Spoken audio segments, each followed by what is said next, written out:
Our friend Tommy Bowden dropping on by. Tommy, good morning. Good morning to you. Thanks so much, as always, for joining us. And when we have the brand-new college football rankings that come out tonight, we all assume Bama 1, Clemson 2, Notre Dame 3, Michigan 4. Didn't feel like there's going to be a lot of change there. But a team that's a one-loss team looking up is Oklahoma. And even though they won again in Bedlam against Oklahoma State, boy, that defense got shredded again.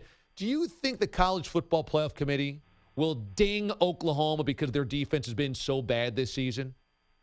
I think that's one of the reasons, for the committee. They look at things like that, as far as the quality of the defense, as opposed to a team that might be a couple spots behind them, the quality of their defense, and then those that are in front of them. So, yeah, I think that'll be an important factor, and I think the committee over the years has done a good job of acknowledging deficiencies and rewarding them accordingly. How do you view the Big 12? I mean, there's a lot of offenses there that put up crazy points, but there's not a lot of defense there. Do you feel like those one-dimensional teams are just simply not as good as more balanced teams like we see in other conferences? Oh, definitely. The best teams, the teams that have the most success are the ones that can offensively, that can run it and throw it. If they, like LSU, Alabama stopped in the running game. They couldn't throw the ball effectively. And there are teams like that. Michigan might have that problem, and Oklahoma might have that problem. And then defensively, there are ones that have difficulties stopping them, and they won't win as many games. The number one statistic in all of college football, if you ask coaches, if you could lead the nation one thing, it would be scoring defense. Because if the other team doesn't score, you'll never lose a game. You might tie it. Well, Alabama and Clemson are both tied at 12.7 in scoring defense, and Alabama's fourth in the nation in total offense. I think Clemson's ninth. So the ability to do them both, is your best bet. But everybody's not afforded that luxury, so you have to start making decisions. Tommy Bowden, our guest this morning here on the show. UCF's going to have a nice opportunity to show the world what it's got against Cincinnati. They've got College Game Day going there. But right now, UCF, despite being undefeated, is not even a top 10 team. What do you think about nationally where we put UCF, saying, okay, you're good, but you're not good to really be in the college football playoff conversation? I've been in that position before, and I'd coached in the SEC for 11 years and some other dominant programs before that at Florida State before I became a head coach. And when we went undefeated, they asked me, do you deserve a chance to play for the national championship? And I said no, because of strength of schedule.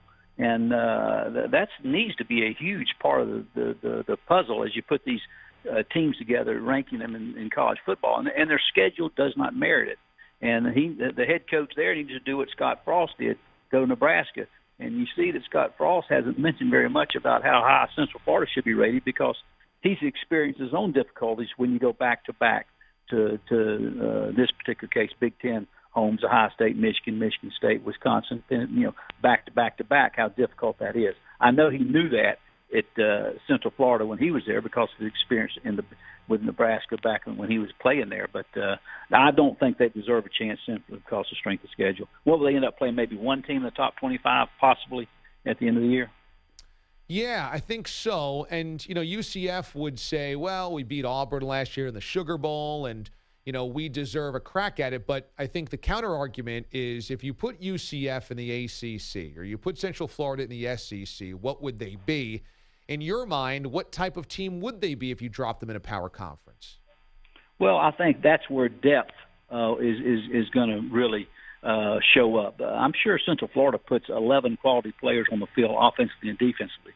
But going back-to-back to Gainesville, to Tuscaloosa, to Starkville, to Knoxville, to the Swamp, to Athens, and you start taking a beat, and then your second teamer comes in and your third teamer comes in, and there's tremendous drop-off.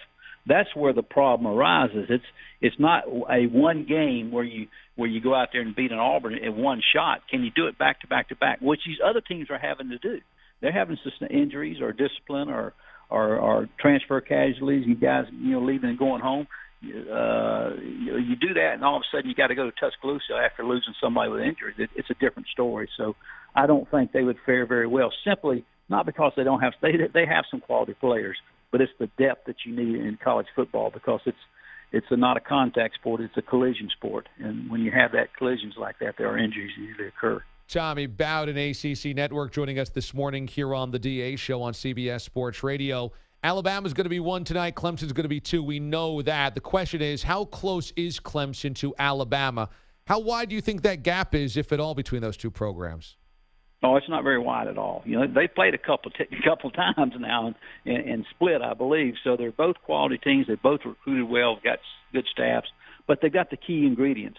Number one, a great defense. They're both tied at number one for the most valuable statistic. And then their quarterbacks are difference makers. They have the skills. Both of them have offensive skill, wideouts, running backs, quality offensive linemen. There's not much of a difference at all. I think at Alabama right now, if you look at just how Clemson did against their two toughest opponents, A&M and Syracuse, they really could have lost those games late in the fourth quarter. Whereas you look at LSU and Alabama, 29-0, LSU and Texas A&M, won decisively. So there's going to be some separation, but not much. Let me give you a situation here with number 3 and number 4, because number 4 in the playoff ranking gets Alabama, and that's a tough first matchup, obviously. Would you make Notre Dame at undefeated at 12-0 or Michigan at 12-1 if they win the Big Ten championship? Who would you say, in your mind, deserves to be number 3 versus number 4? To me, I would put Notre Dame at number 4. I just think when you go through the program, I know defense is so important to me, even though I was an offensive coach and was a play caller and coached that side of the ball. And right now, Michigan's defense, that defensive coordinator, is really, really good. I think they would have the best chance. I think they've got a little more depth overall. And Notre Dame, I just don't think is as talented. When you look at them statistically, they're kind of, they're a jack of all trades and a master of none. They're a blue collar team with not a bunch of really stars. So I would put Michigan at 3, and I put Notre Dame at 4 myself. Notre Dame will have its biggest challenge so far this season outside of what they did, I think, in the opener against Michigan. They did play Stanford, but Stanford kind of fell off a little bit. When they play Syracuse at Yankee Stadium on Saturday in the I think it's the Shamrock Series they're calling it, do you think Syracuse, at number 13 of the country, and the way their offense can run, can challenge Notre Dame and perhaps pull the upset on Saturday? Oh, if the field conditions are right, when they play you've got ideal conditions when they play at home. There's no wind, there's no rain, there's no mud. You throw those elements in the kind of offense that they do, it's a factor somewhere at some point in time during the game. But if they have a good field, if there's not raining, if it's really not windy, they have an excellent chance. Dino Babers knows what he's doing on offense. He knows how to attack defenses. He's got a quarterback, some skilled guys that can do it. His defense it's a bunch of blue collar guys, but their scheme is pretty good. Where they get to the passer, they have accumulated some sacks this year, and the run defense when they got you with numbers, which they do a lot, outnumber you is pretty effective. So yes, they'll have an excellent chance to beat I think Notre Dame if the conditions are in their favor. Georgia just coming off that win against Auburn on Saturday, and we know that Georgia's going to match up against Alabama in the SEC title game. That is set in a couple of weeks. Do you think the Bulldogs have what it takes to at least challenge Bama in that game? Oh, yeah. Again, they're very athletic on defense. They have the capability of slowing Alabama down, and then they've got an offensive scheme and a quarterback and some skilled people. You see their running backs are really, really good, Holyfield and Swift. So, yes, I think they've got the ingredients. They'll have the confidence. Their coach will give them confidence with his background in Alabama and playing them last year. So, yes, I think they have ingredients, and I think that could be a very good game and a close game. Tommy Bowden joining us from the ACC Network here on the DA Show on CBS Sports Radio. It's been a bizarre season for Ohio State, the whole Zach Smith thing popping up before the season, and now he's going after Tom Herman at Texas on social media, on Twitter, and it just feels like it's really personal between these two guys, especially Zach Smith. As a former coach yourself, what do you make of coaches sniping at one another over social media? I always felt like myself that I would have handled it privately, picked up the phone and called. I'd never try to, private matters should be handled privately. But to handle it in the public arena, I really would be against that. Don't think it's been handled correctly.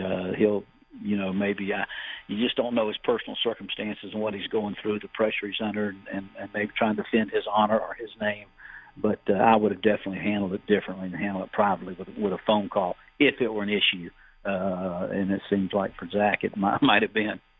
Clemson is number 2 in the country, but if they keep on winning right through the ACC title game, they'll get their crack at Alabama eventually. We'll see when that happens, if that happens. But Tommy Bowden knows that program well. He always loves joining us, or we love having him join us here on the show, and we love his insight. You can check him out at the ACC Network and ACC Digital Network. Tommy, it's always good to catch up, man. Thank you so much.